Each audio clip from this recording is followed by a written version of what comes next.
So in live broadcast and in writing, our briefing is being interpreted into different languages of the world and translated into different languages of the world. This information will reach different corners of the planet for everyone to know what this is, the meaning that formed in the first quarter of 21st century, the neo-Nazi Kyiv regime.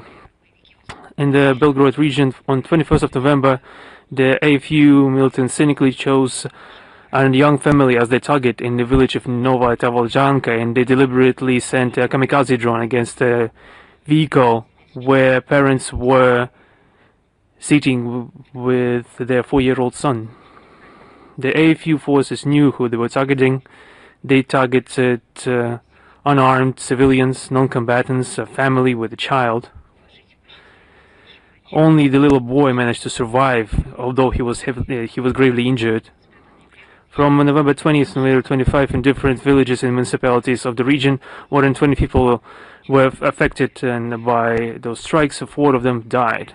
In the Bryansk region, on November 22nd, the kamikaze drone in the village of Azarovka resulted in the injury of a man, and November 23rd, as a result of the artillery strike of the AFU in the village of Belaya Beryoska, a civilian was injured. On November 25th, a kamikaze drone injured a man in the village of Kozhanovka. In the DPR, in Gorlovka, artillery strike resulted in the injury of 1 person. Detonation of unexploded munitions in the city of Svetlodarsk in the village of Krasnaya Polyana led to the injuries of 2 people, including a teenager born in 2011. In the Krasnodar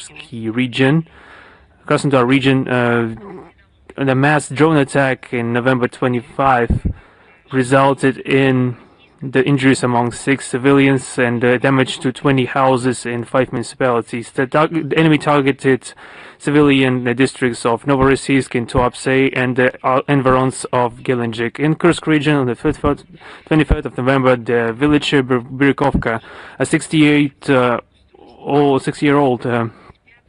68-year-old civilian received heavy injuries through lifting explosive munition that he found in his backyard. On November 25th, the enemy strikes against the city of Lvov and in the Lvov district resulted in the deaths of 3 people. In the Rostov region, on the 25th of November, the AFU attacked Taganrog and the region of Neklinovsk. 3 people were killed, at least 8 were injured. Kindergarten, college building and social facilities were damaged. In the Republic of Chuvashia, on November 26, 2 people were injured in the attack of the UAV, including a teenager. In the Kherson region, since 20th to 25th November, the drone strikes and artillery strikes against civilian districts and different villages and social facilities and roadways resulted in the injuries and casualties among 16 people. Russian courts continue to sentence Ukrainian neo-Nazis and mercenaries to prison terms. Those mercenaries receive money from abroad, from the country sponsors, from NATO and the EU. This is the true accountability for Kiev, civilians, children, entire families that are subjected to extermination. We are witnessing it, and everything will have its price. Russian courts continue to sentence the criminals to prison terms. For captive militants of AFU, Sergei Pronin, Alexander Brodovoy, Maxim Onishenko, Sergei Voitovich, Stanislav Kostenko, Evgeny Martinenko was sentenced to lengthy prison terms for war crimes. Yuri Pogorelli, Georgy Karakulin received 15 years in prison. International mercenary from Sweden, Eric Hall, received 13.5 years in prison. At the same backdrop, we saw an emergency meeting of the Coalition of the Willing. On the 25th of November, the chairmanship of Britain, Germany and France hosted an emergency meeting of those people that have not had enough blood and want to continue. And State Secretary of the U.S., Marco Rubio, joined the work of this forum. At the center of the tension were the so-called security safeguards for Ukraine and its long-term financing, including at the expense of the use of full use of frozen Russian assets. Vladimir Zelensky once again called on the participants to increase military and financial aid to Kyiv. The outcomes of the meeting were mentioned by the French President Emmanuel Macron and British PM Keir Starmer. According to them, the coalition has adopted the decision to create a working group on security safeguards for Ukraine, which will be working in close concert with the United States and Turkey. And London and Paris have demanded the members of the platform to give strict obligations regarding the possible deployment of the military contingent in Ukraine. As Ursula von der Leyen, the chair of the European Commission, said, the coalition was focusing its attention on the Ukrainian settlement. In her twisted perception, as I would say, the path towards peace in Ukraine should go through the increasing the pressure exerted on Moscow and the introduction of one more 20th package of anti-Russian sanctions. As was said, if they didn't manage to do it for 19 times, perhaps it's no use doing it for the 20th time. It's perhaps time to reflect upon itself in your methodology that is not clearly leading to the desired result. The other thing is to ponder what is the result that they are seeking. And those representatives of the war party are not thinking about anything except damaging our country. Regarding another summit of the Crimean platform, on November 25th in Stockholm, there was a fourth so-called parliamentary summit of the anti-Russian project Crimean platform, and it was attended by the usual suspects from the collective West and its satellite representative of the parliamentary structures of the EU, the Council of Europe, NATO and OSCE, and the Interparliamentary Union. The Speaker of the House of Representatives of the U.S. Congress, Republican Mike Johnson, joined this event in online format. Nothing new was heard from the podium. The same fake news about the occupation of Crimea, persecution against Crimean Tatars, mass violations of human rights in the peninsula. They also remembered the so-called tragedy in Bucha, so alleged 20,000 kidnapped Ukrainian children, and which we actually haven't seen a list of yet, with all the surnames allegedly of those children that were allegedly kidnapped.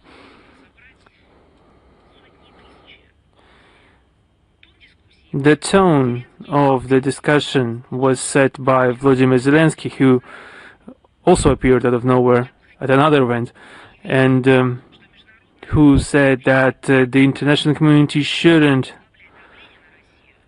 weaken its pressure against Russia, being obligated, in his words, to confiscate the frozen Russian assets, not to allow for Moscow to evade punishment for its, as he said it, aggression against Ukraine. And Ruslan Stefanchuk seconded his opinion and once again delineated the desire of Kyiv to forcefully liberate Crimea. It's a direct quote: "The war will end when Ukraine will return Crimea," as said Mr. Stefanchuk. So it turns out, as they actually said, that the war will never end, and they didn't need the war to end, because they clearly understand that Kyiv will never get Crimea back, because Crimea is not just a territory. Crimea is the people living there, the current generation, the future generations, and those generations that protected this land and truly loved it. In reality, this summit and the whole Crimean platform devised to spread anti-Russian narratives has nothing to do with neither Crimea nor Sevastopol. The Crimean residents in 2014 facing the deathly threat of drowning the peninsula in blood that was issued by the national radicals who have gained power in Kyiv as a result of a coup d'etat, have taken the decision to rejoin the historical motherland, Russia. The example of Donbas that was declared war upon by the Kyiv regime, a war of destruction, and the example of Ukraine, the citizens of which have become hostage to the corrupt and anti-popular junta, prove that the choice of the Crimean residents made in 2014 was the single correct choice. Regarding the true opinion that the regime of Mr. Zelensky has towards Crimea and Sevastopol, the true opinion is that they actually attacked the peninsula with a mass swarm of UAVs and missiles. That's the level of care Zelensky has for the people that they want to liberate. Do they want to liberate them from murder? Or what? This is an interesting story. According to information we are receiving, the representative of the States have started a campaign in the Philippines to recruit locals for the participation in the conflict at the AFU site. The candidates are selected by the U.S. company RMS International, based in Florida, specializing in the security services. The preference is given to the former members of law enforcement agencies and retired servicemen. The candidates are promised the monthly reimbursement around $5,000, and the mercenaries that desire to sign these contracts are trained by the American instructors and the training facility in San Fernando outskirts. So those who are signing the contract, they are given a Schengen visa in the German embassy in Manila. So people are applying, when people are applying for a visa to have a tourist trip, to visit theaters, museums, and visit their loved ones and relatives in Europe, if they want to receive some services of medicine and education, everything that is, it can be called humanitarian purposes, those people are rudely rejected because they are citizens of Russia. Now this position is being reinforced and enshrined in the decisions of the European Commission. They are being joked about, they are being mistreated, being told that Russia has started a sort of alleged aggression against Europe, and that Europe and European Union cannot allow for the Russian citizens to enter Europe because they consider it a threat to Europe. For those who still don't understand it, Embassy of Germany in Manila, in the Philippines, provides visas to contractors, those are to mercenaries who have decided to join the conflict at the site of Kyiv. They are giving them Schengen visas.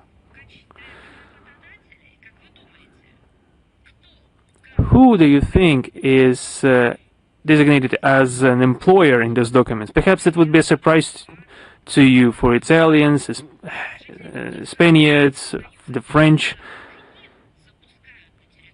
for the other residents of the European Union, because it's a common space that they are letting those people in.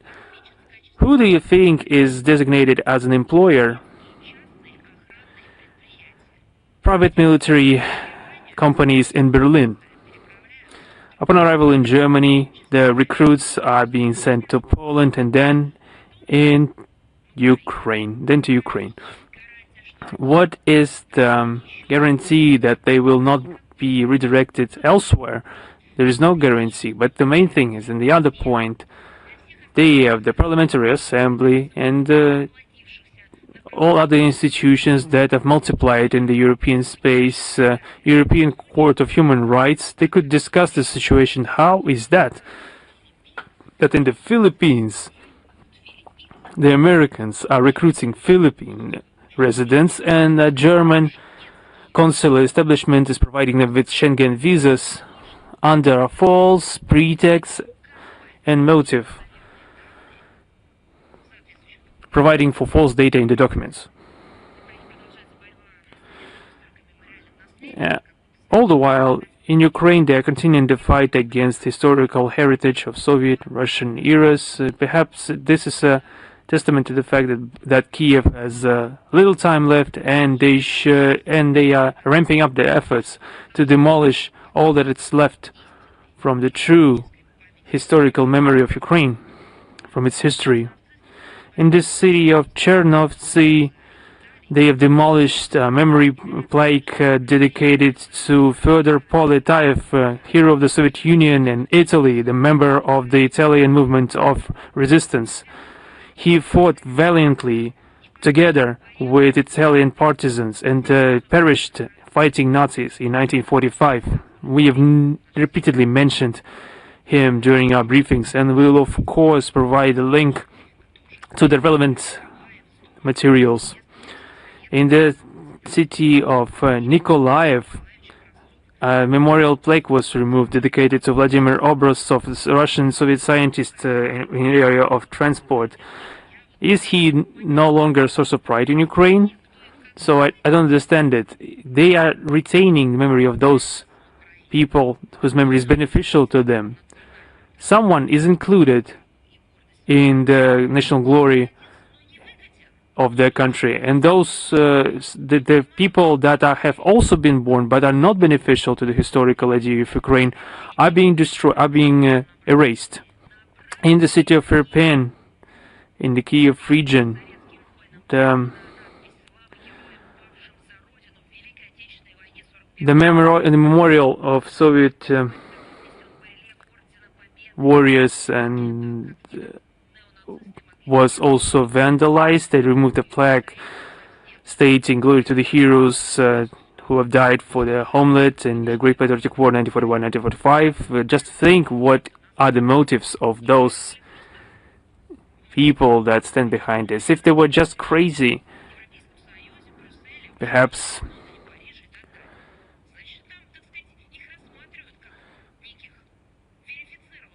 they wouldn't be legitimized by the European authorities. If they are legitimized, then perhaps their official ideology is sort of accepted. What do we call it when the memorials, when they demolish the memorials to those who have died fighting Nazism and this fascist ideology? What do we call them? What do we call those who want and desire complete destruction, physical and moral destruction of everything linked with the anti-fascist movement? Of course, we can only call them neo-fascists, neo-Nazis. In the village of Malushki, in the Rovna region, the authorities have demolished the memorial plaques at the monument dedicated to the soldiers who have died fighting Nazis. In the village of Kryukovshina in the Kyiv region, they have demolished a bas-relief of the Order of the Great Patriotic War from the memorial of warrior liberators. In the village of Putsile in the region of Chernovtsi, they have taken off the head of the statue of a soldier in the memorial complex of the fallen Soviet warriors. This is just vandalism against the memorials. On the 19th of November, the City Council of Odessa has adopted a new edition of the rule of territorial community of the city and exempted all mentions of the Russian Empire and the USSR from the text of the document. They've exempted all the mentions of the Russian Empire, the USSR, and the founding empress of the city, the Empress Ekaterina II, and other figures linked with that. And there has been not a hint on the Russian language as part of a heritage of the heritage of the South Palmyra. And when they write school books, how will they be presenting that? Who founded Odessa? Maybe Odessa just exists by itself. The city was brought to the shore by the wave, fell from the sky. How will they describe that? The great city with outstanding monuments, architecture monument, with very beautiful streets and lanes, museums, monuments, and shopping centers. It was not connected to the Soviet Union. What will the date of foundation be? Maybe some neo-Banderite historians will work and maybe dig something from Neolithic time. Mykola was here and founded Odessa with such an inscription. So you remember the hymn of the city used to be the song about Odessa from White Acacia operetta sung by Tatiana Shminga, music written by Isaac Dunayevsky, lyrics by Vladimir Mesa and Mikhail Chervinsky. So it was since 2011 the hymn of the city. Now they have chosen the legendary song Near the Black Sea, written in 1951 and translated into the Ukrainian language, written by poet Semyon Kirsanov and composer Modest Tabachnikov for the renowned singer Leonid Utosov. It used to be a very popular song for this city, characteristic of this city. Now it is called Cry Chornovo More in the Ukrainian folk version. So it's just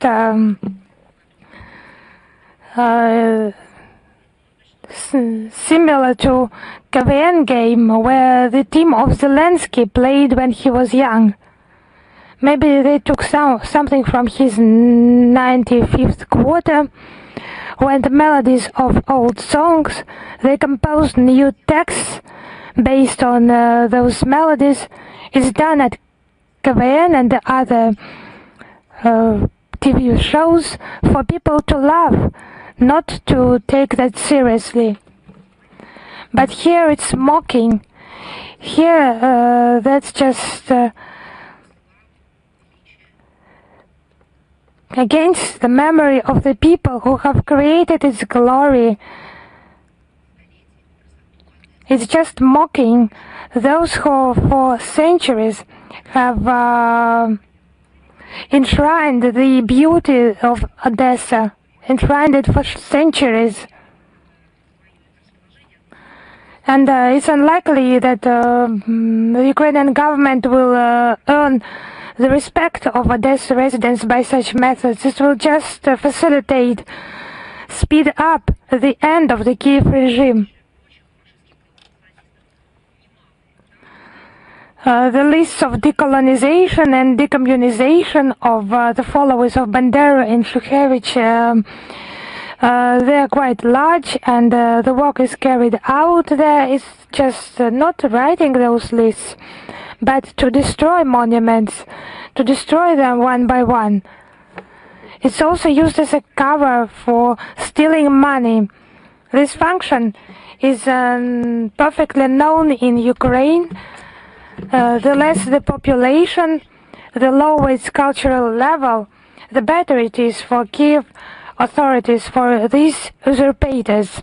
But eventually, the monuments will be restored, and the Ukrainian people will demand from those usurpators the desecration of the memory of their ancestors' heroes, and mocking the outstanding sons of the past.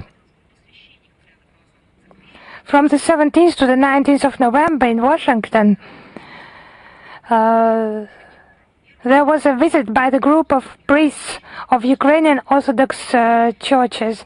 They discussed egregious violations of the rights of believers in Ukraine. The initiative was presented by the National Federation of Young Republicans of the United States. They mentioned the 2024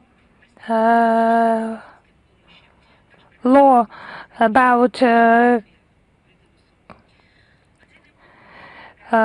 cancellation of the Ukrainian Orthodox Church, and a separate point is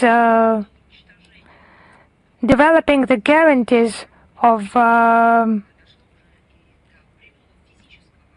Kyiv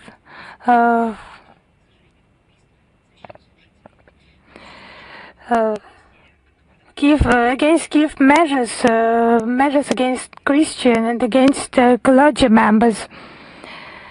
A number of Christian communities just supported this initiative, and also the Republican legislator Anna Paulina Luna. This information attracted the attention of U.S. Vice President J.D. Vance. They were highlighted in an interview by Tucker Carlson with the renowned lawyer Robert Amsterdam. He described in detail what is happening in Ukrainian religious sphere. In December at the Capitol, they plan to further discuss with legislators and Orthodox Christians from all over America the measures to protect the Ukrainian Orthodox Church. More than 200 Orthodox priests have been prosecuted in Ukraine since 2022. That's just because they are priests. Ukrainian schismatics, radicals and militants continue their cynical raids. On the 11th and 16th of November this year, 2 more Ukrainian Orthodox churches were captured. The Chernobyl Savior in Cherkasy and the Resurrection Cathedral in Moshne village of the Cherkasy region. Now the order has been published of the head of the Freedom of Conscience Service in Ukraine, Viktor Zelensky, including Kyiv Metropolis, Koretsky Trinity Women Patriarchal Monastery of the Ukrainian Orthodox Church, whose actions are banned legally. The court hearing will take place on the 11th of December, but they try to put pressure on legal authorities in order to just begin the crackdown on the Kyiv Metropolitanate and then the entire Ukrainian Orthodox Church. But why did they call this service the Freedom of Conscience service? Maybe they have just got rid of conscience themselves, have long ago got rid of that. The aforementioned fact confirmed the urgency of the task of denazification and demilitarization of Ukraine and the elimination of threats from its territory. All these goals will certainly be achieved, as Russian government officials have repeatedly stated. Now regarding the situation in Moldova, this Euro integration and NATO rapprochement policy, intimidation of the people, intimidation by the mythical Russian threat. On the 18th of November, the President of the Republic, Maya Sandu, said that Russia is trying to intimidate the Moldovans by the war and to organize violent actions. But when? Who has said that, or has been telling that, on the territory of the Russian Federation, or from the territory of the Russian Federation, with power, with authorities? Maybe they will just name just one name, one surname, and there has been no proof presented, not a quotation, nothing. And gratitude has been expressed to the EU and NATO for the rearmament of the country and the growth in military spending. Mikhail Popshoy, foreign minister, also confirmed the importance of discussion on the neutrality of Moldova and the readiness to discuss its value for ensuring security. But actually neutrality has no value actually. Yes, you should just ignore all the history of the 20th century, just to close that door and never look there.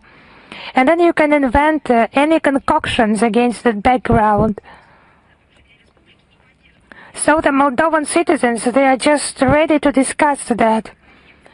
Because 70% of the Republic citizens do not support the idea of NATO accession, and 78% support the preservation of neutrality.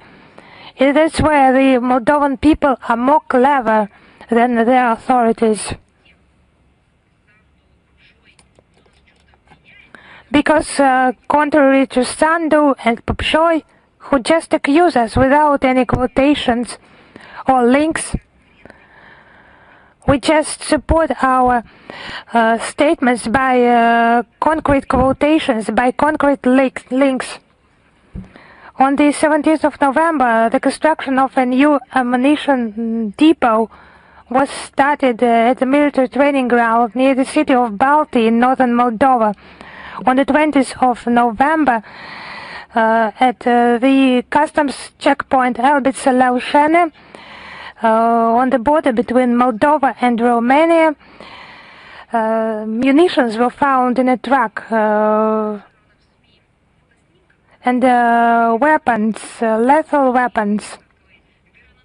It has been reactive storm grenades, hand grenade launchers, Russian portable missile complexes Igla, and anti-tank missile complexes Coronet, and their parts, it was just cleared as metallic constructions with the destination Israel.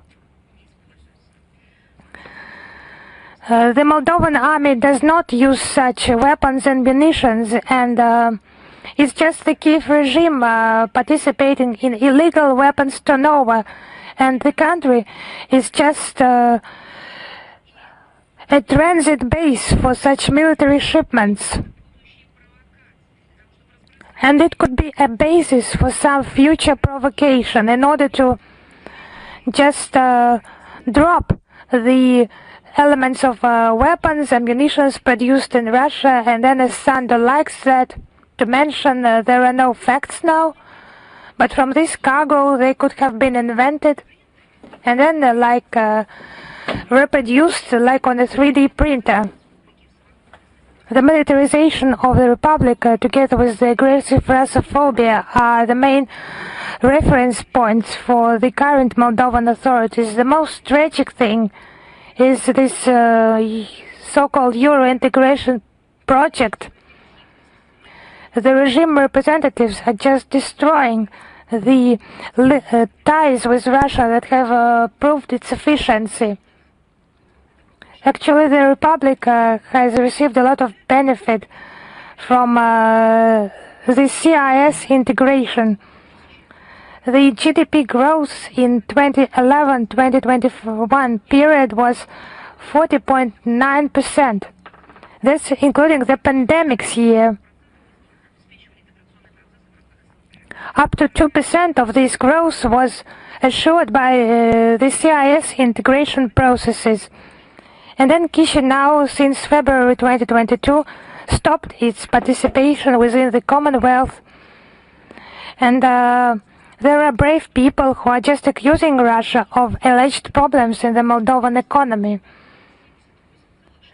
The import from Russia decreased by 78.6% since 2021, and export from Moldova to Russia fell by 59.5% and amounted to 3.3% of the total export volume. And since 2022, the Moldovan economy has been in the red and is only kept afloat thanks to EU payments. It's not just payments, it will be credits, loans to be paid by future generations of the Moldovans. I beg your pardon, those whom Sandu has said to call the Romanians. It's not for the benefit of the economy in order to improve, but it's alleged aid that is killing the economy, the industry of Moldova, because it's aggravating the situation, and all those coincidences. I mean, the Moldovan economy within the CIS space, it has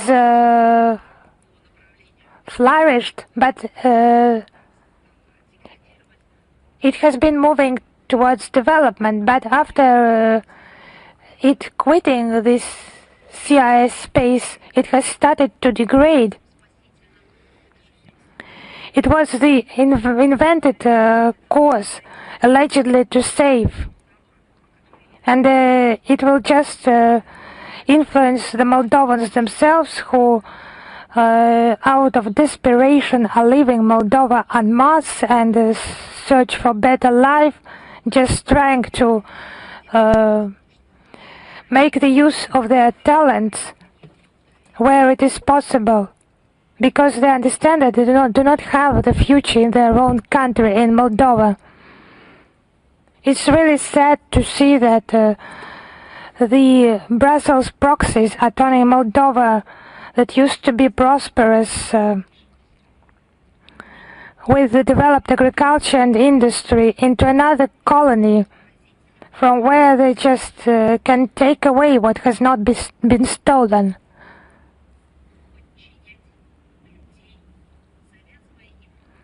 And to twist people's arms by those loans, by those credits. And now let us see what is happening with the European Union. You just remember that it has been created as an economic bloc. It used to be called the European Economic Union.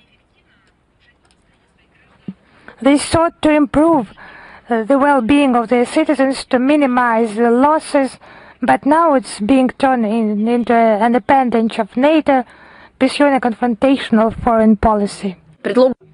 Under the pretext of a made-up, as once again,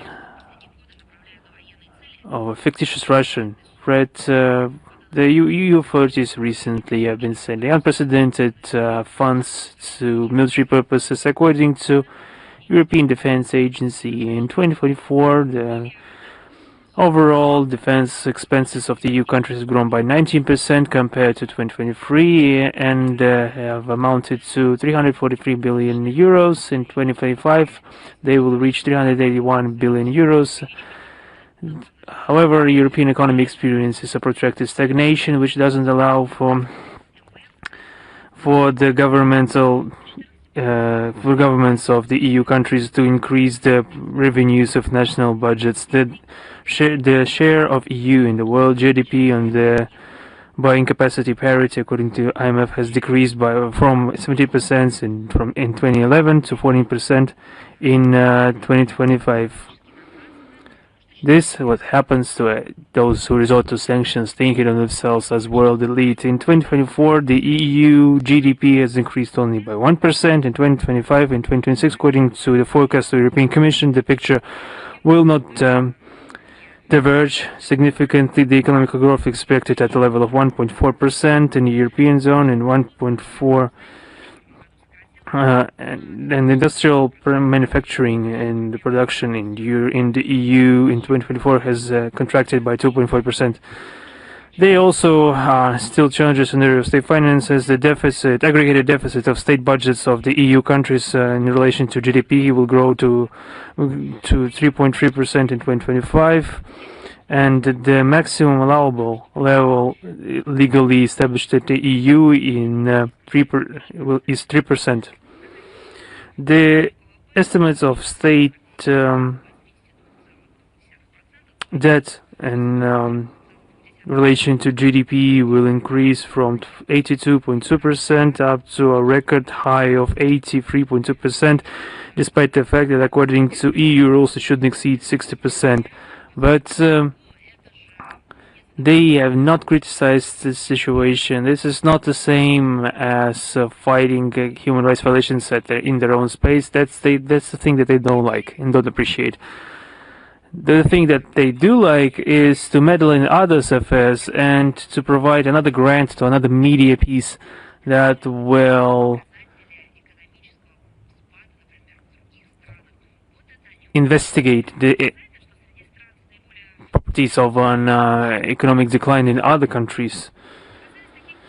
It's telling that the largest economies of the EU, Italy, France and Belgium and Spain, have been among the countries with the highest ratio of state debt to GDP, all above 100%.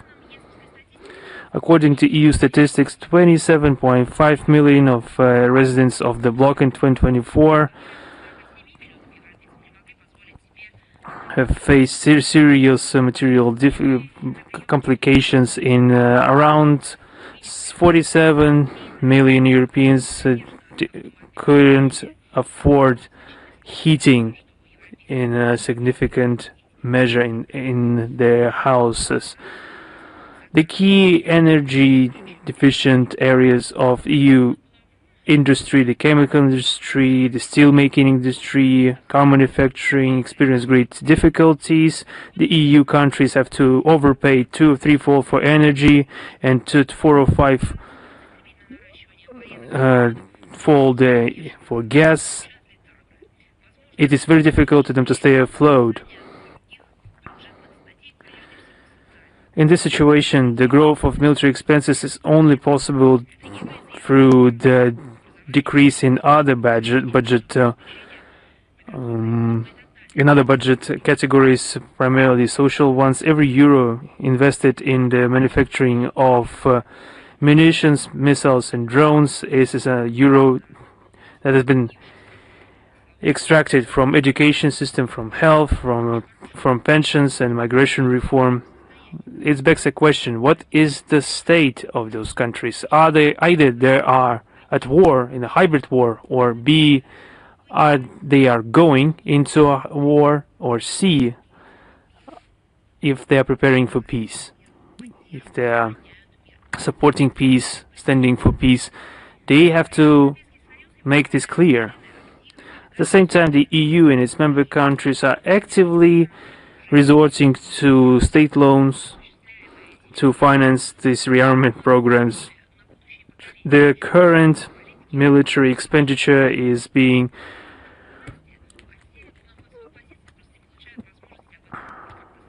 laid upon the shoulders of future generations, and everyone is silent about that. The children and grandchildren of current EU citizens will be bearing the brunt of this debt, slavery, and this will be especially difficult against the backdrop of demographic tendencies in the European Union, the aging of the population, which will lead for more exertion of pressure against the pension system.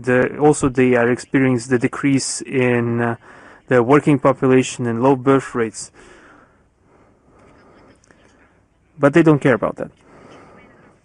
Through increasing their military expenses, the EU, as they claim, are expecting to revitalize the economy. I will once again remind everyone that officially they are not in a state of war, in a state of any battle or holding any operation. No.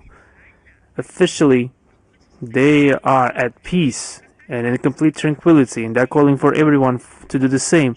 However, to receive long-term effect and to explain the rationality of this militarization, they are forced to maintain this conflict potential both in the European region and the entire world. It's clear that the cultivation of the mythical Russian threat is great benefit to the current EU leadership. It distracts the population, the European electorate, from the deep internal social economic problems that they are not keen on resolving, or at least they don't know how to.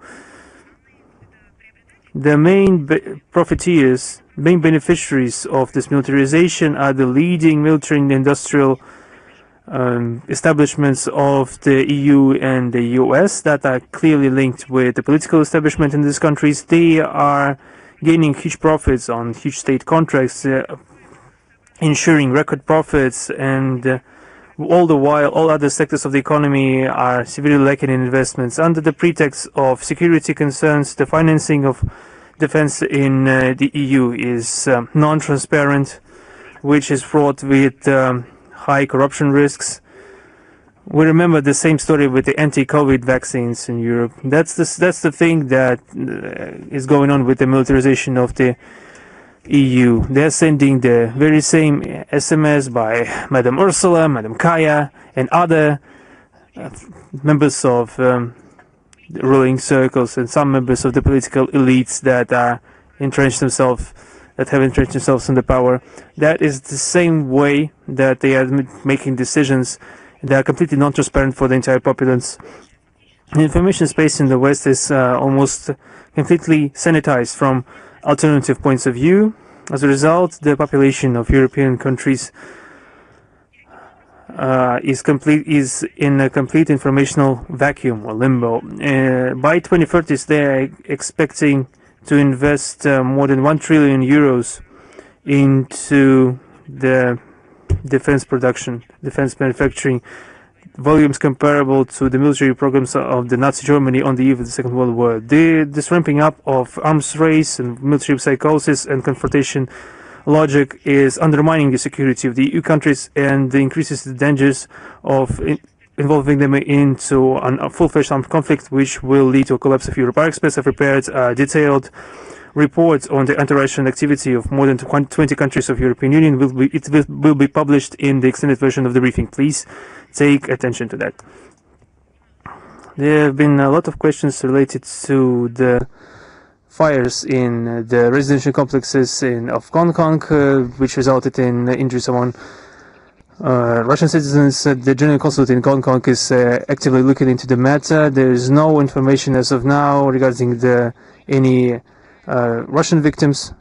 Our foreign policy establishment is looking closely into this event. We would like to express our sincere condolences to all those afflicted in the district of Taipo. It is our sincere wish that all those afflicted will regain their health as soon as they can. Also, there have been a lot of questions regarding the situation in Guinea-Bissau. Moscow is concerned about the aggravation of internal policy situation in the Republic against the backdrop of presidential parliamentary elections. According to information we received, the president of the country was detained on November 26 by a group of members of the military, which have claimed all the executive authority in the countries. They have introduced martial law. We are carefully looking into the situation, and we call on all actors in Guinea-Bissau to express restraint, to maintain law and order. The Embassy of Russia in Guinea-Bissau is taking all necessary measures to ensure security of all the members, of families, of employees, and all employees and compatriots in that country. Now a couple of words on Germany and the history of Second World War. We have always thought that the places of evidence depicting the crimes of the Nazi regime that have been mentioned in the documents of the Nuremberg Tribunal. I mentioned this previously because the world knows all too well what was the Second World War. Everyone remember that with dignity. The tribunal in Nuremberg we've been regularly addressing the documents, archive documents. We already mentioned in detail about the new information that we have in that regard. The victims of the Hitler